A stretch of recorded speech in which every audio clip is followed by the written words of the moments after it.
Amém. Graça e paz. Vamos ler o Salmo 83 nessa manhã de quarta-feira. Ó Deus, não te cales, não te emudeças e nem fiques inativo, ó Deus. Os teus inimigos se alvoroçam e os que te odeiam levantam a cabeça. Tramam astutamente contra o teu povo e conspiram contra os teus protegidos. Eles dizem: venham, vamos riscá-los da lista dos povos, e que ninguém mais se lembre do nome de Israel, pois tramam de comum acordo, firmam aliança contra ti. São as tendas de Edom, os ismaelitas, Moabe, os zagarenos, Gebal, Amon, Amaleque, Filístia, com os habitantes de Tiro, e também a Assíria se alia com eles, e se constitui em braço forte aos filhos de Ló. Faze com eles como fizeste com Midian, como fizeste com Cícera e com Jabi no ribeiro de Quisson. Eles foram destruídos em Endor e se tornaram adubo para a terra. Sejam os seus nobres como Oreb e como Zeeb, e os seus príncipes como Zebá e como Salmuna, que disseram: vamos nos apoderar das habitações de Deus. Deus meu, faze-os como folhas impelidas por um redemoinho, como a palha que o vento leva, como fogo devora um bosque e as chamas incendeiam os montes. Assim persegue-os com a tua tempestade e amedronta-os com o teu vendaval.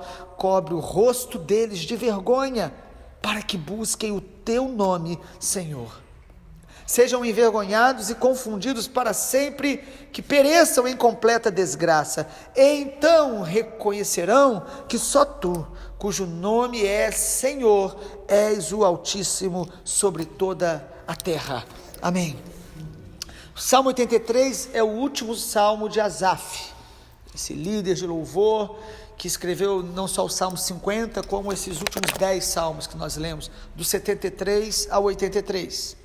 E este salmo fala sobre o juízo de Deus sobre os inimigos do seu povo. O juízo de Deus sobre os inimigos do seu povo. Quando nós decidimos nos entregar ao Senhor, rendermos-nos a Jesus, crer em Jesus, amado, a Bíblia diz que nós teremos inimigos que se levantarão contra nós. Nós teremos perseguição. Às vezes, até a perseguição é um sinal positivo de que nós estamos andando no caminho certo. Às vezes, algumas críticas, elas são até bons sinais, porque a Bíblia diz que todos que quiserem viver uma vida piedosa em Cristo serão perseguidos.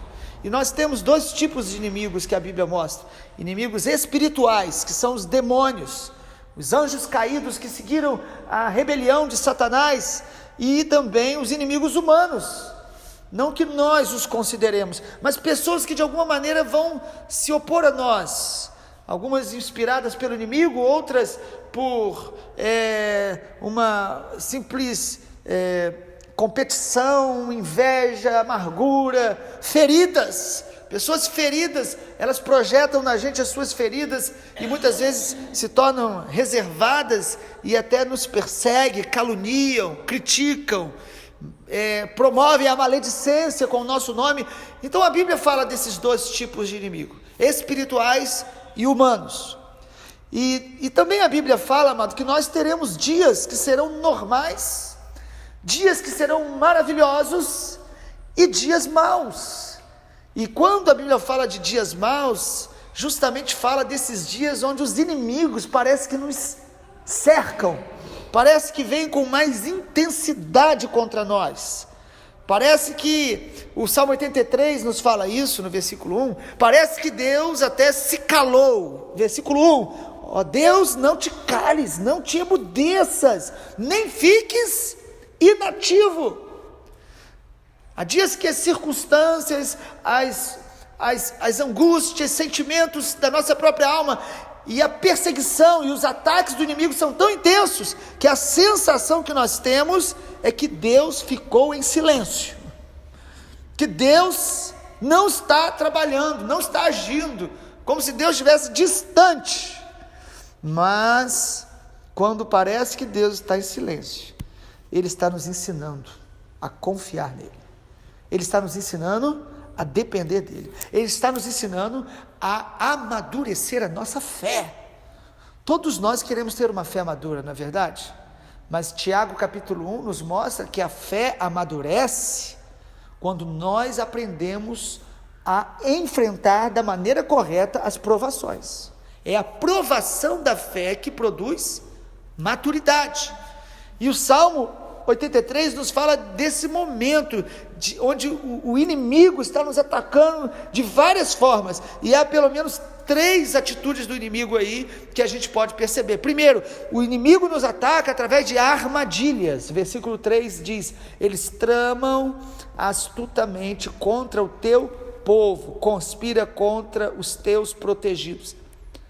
O inimigo, Satanás, ele tem essa maneira de agir. Efésios capítulo 6 nos fala que nós temos que nos revestir de toda a armadura de Deus para ficar firme no dia mau, e depois de vencer tudo, permanecer inabalável, e para ficar firme contra os ardis de Satanás, armadilhas. O inimigo coloca armadilhas, situações que aparentemente são inofensivas, circunstâncias que nós entramos, conversas que nós entramos, sentimentos que nós percebemos que vão entrando sutilmente no nosso coração e nós achamos que é nosso, pode ser armadilha do inimigo, uma isca para nos alcançar. Satanás, ele é ardiloso, ele é um ser milenar, um ser astuto, um ser sagaz.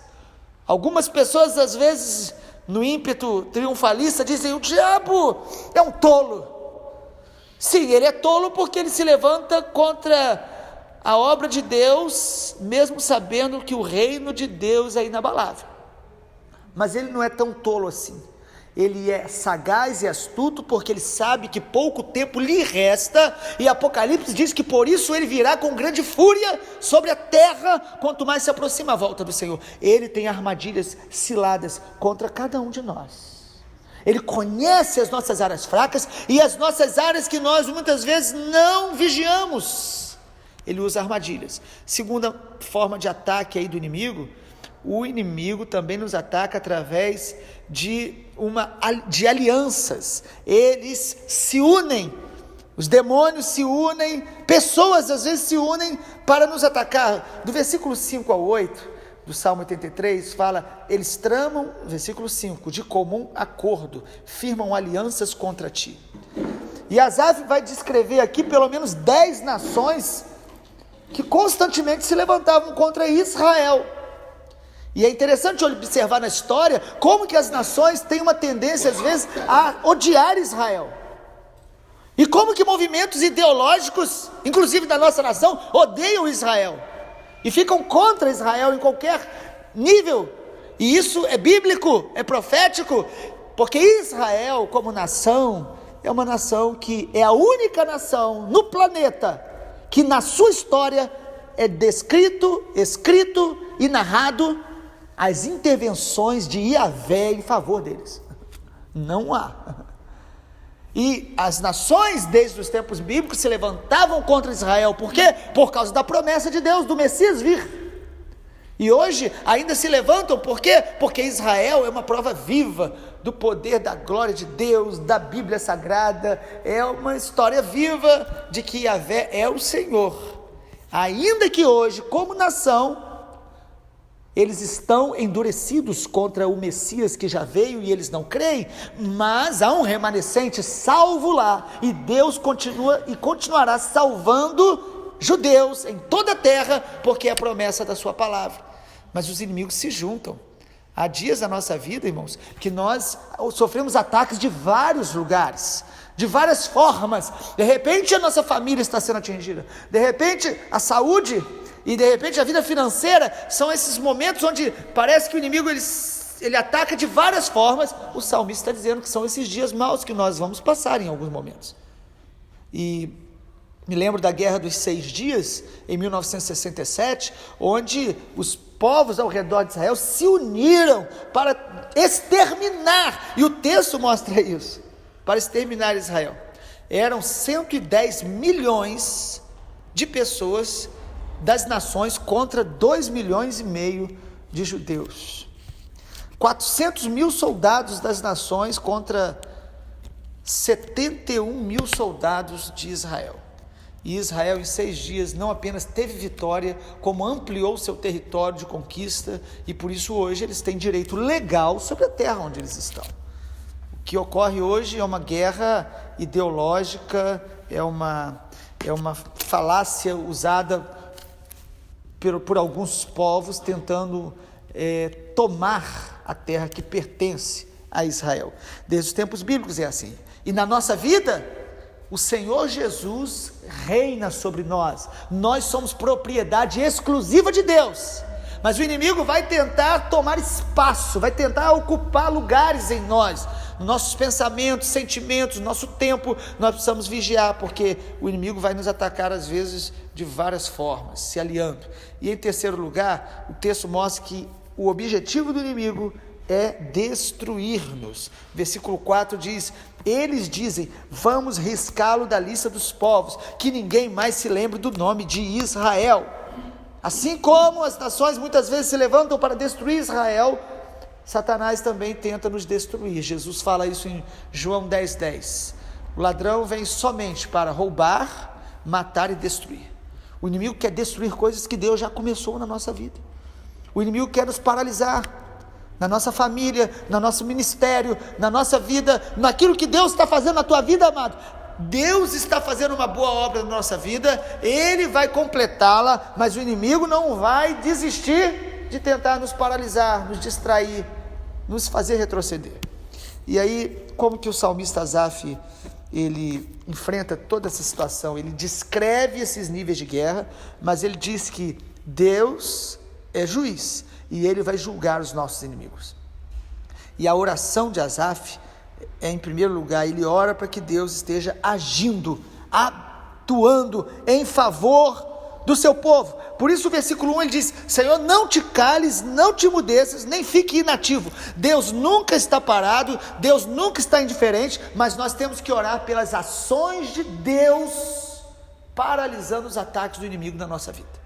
Nós precisamos orar para que Deus esteja agindo em favor do seu povo, em favor dos seus planos, dos seus propósitos. Então a nossa oração diante dos dias maus e dos ataques do inimigo é: Senhor, me socorre, intervém, me fortalece, e que o Senhor mesmo dissipe esses inimigos que estão se levantando. Nós devemos orar, porque às vezes a gente acha assim: Deus vai fazer, mas o Deus que faz, Ele fala para a gente orar para que Ele faça. A oração é a maneira da gente se apropriar das promessas de Deus, do que Deus quer fazer. Orar é cooperar com a obra de Deus na terra. A Bíblia ensina várias vezes que quando Deus está para fazer algo, Ele chama o seu povo para orar, porque Deus não faz nada na terra senão responder orações. Frase de um grande pastor chamado John Wesley, fundador do metodismo. Então Asaf, ele ora para que o Senhor haja. Às vezes a gente fica passivo diante de um quadro de ataques intensivos do inimigo, esperando que Deus faça algo, mas não clamando. Asaf está aqui orando, dizendo: Senhor, venha, não fique inativo, haja, não te emudeças. Senhor, fala conosco. Nós devemos orar pelas intervenções de Deus. Nós devemos orar para que o inimigo seja derrotado. Olha o versículo 13. Deus meu, faz com que eles sejam como folhas impelidas por um redemoinho, como a palha que o vento leva, como fogo devora um bosque. Nós podemos e devemos orar para que Deus esteja nos livrando do mal. Jesus ensina isso na oração de Mateus capítulo 6, da oração que nós chamamos do Pai Nosso. Ele diz: livra-nos do mal, não nos deixe cair em tentação. Nós devemos orar para que Deus nos livre do mal do nosso coração. Livre-nos de não ficar contaminado quando pessoas se levantam contra nós, nos ferem e falam contra nós. Nós devemos pedir a Deus que nos livre deste mal e nos livre dos ataques do inimigo que estão tentando nos paralisar. E a oração do salmista Asaf é interessante, que ele ora assim: Senhor, faça hoje como o Senhor já fez no passado. É isso que ele vai fazer aí no versículo 13 a 15, quando ele diz: Senhor, no versículo, antes um pouco, né? Ele fala no versículo 9, faze com eles como fizeste com Midian, como fizeste com Cícera, com Jabim no ribeiro de Quizon. O que ele está falando aqui? Ele está descrevendo batalhas que Deus tinha dado vitória a Israel. Deus já nos deu vitórias em nossa vida. Nós devemos clamar: Senhor, dê-me vitória hoje, como o Senhor já deu lá atrás, como o Senhor já fez alguns anos atrás, faça agora. Porque às vezes, diante de novas batalhas, a gente se sente tão enfraquecido, tão às vezes intimidado, que a sensação é que a gente não vai conseguir superar. Mas Jesus é o mesmo, ontem, hoje e será eternamente. E aí, também, a oração de Asaf é oração para que Deus traga salvação e arrependimento a alguns inimigos.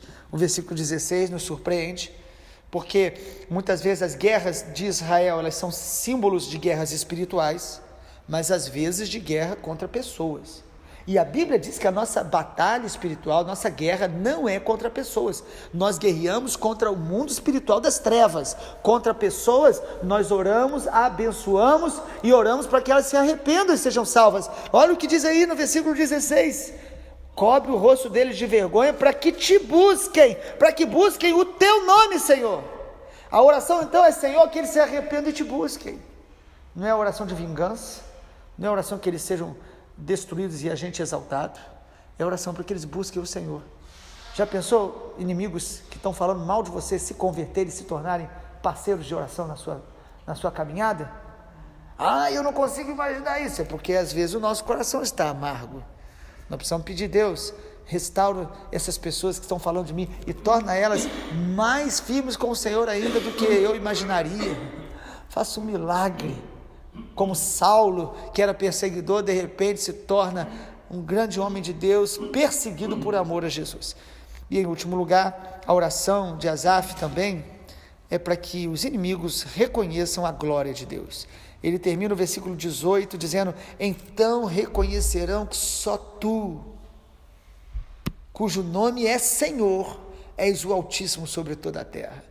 O que Asaf está dizendo é: esses inimigos que se levantam para destruir o seu povo, para destruir Israel, esses inimigos que se levantam contra mim, Deus, eu quero que o Senhor traga vitória, o Senhor destrua todo o mal, mas que o Senhor faça isso para que o nome do Senhor seja glorificado. A minha motivação é que o teu nome seja exaltado, não é para que a minha reputação melhore, não é para que eu prove para todo mundo que eu estava certo, mas é para que o Senhor seja glorificado, o reconhecimento da glória dEle. Tudo que nós fazemos, amado, nós devemos fazer para a glória de Deus. As nossas orações devem ser para a glória de Deus. As nossas provações devem ser para a glória de Deus. A maneira que enfrentamos a vida, nós devemos perguntar a Deus: qual é a melhor maneira de eu glorificar o teu nome nesta situação? Estou sendo provado? Estou enfermo? Fui curado? Estou sendo provado nessa área? Estou passando por limitação financeira? Estou com crise conjugal? Estou com problema na minha vida sentimental? Estou precisando de um namorado? Estou namorando? Seja o que for, eu devo falar: eu quero viver esse momento para a glória do Cordeiro, para que o nome do Senhor seja glorificado e reconhecido em toda a terra. Não é isso que diz o versículo 18? Em toda a terra, Ele é o Altíssimo. Não são as nações que governam, não são as provações que vão determinar a nossa vida, mas que o Senhor seja glorificado. Amém? Vamos orar? Pai, o Senhor é o juiz, o Senhor julga sobre os nossos inimigos.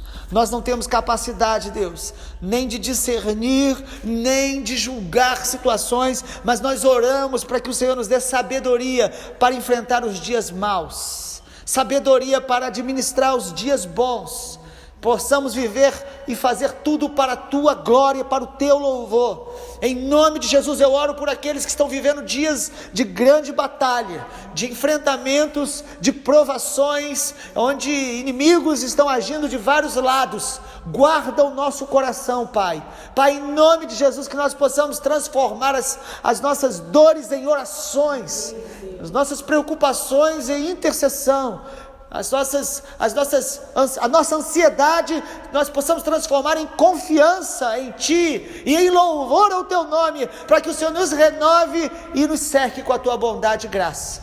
guarda-nos do mal, converte os nossos inimigos, Pai, ou que se tornaram contra nós inimigos, os abençoamos em nome de Jesus. Amém, Senhor. Glória a Deus.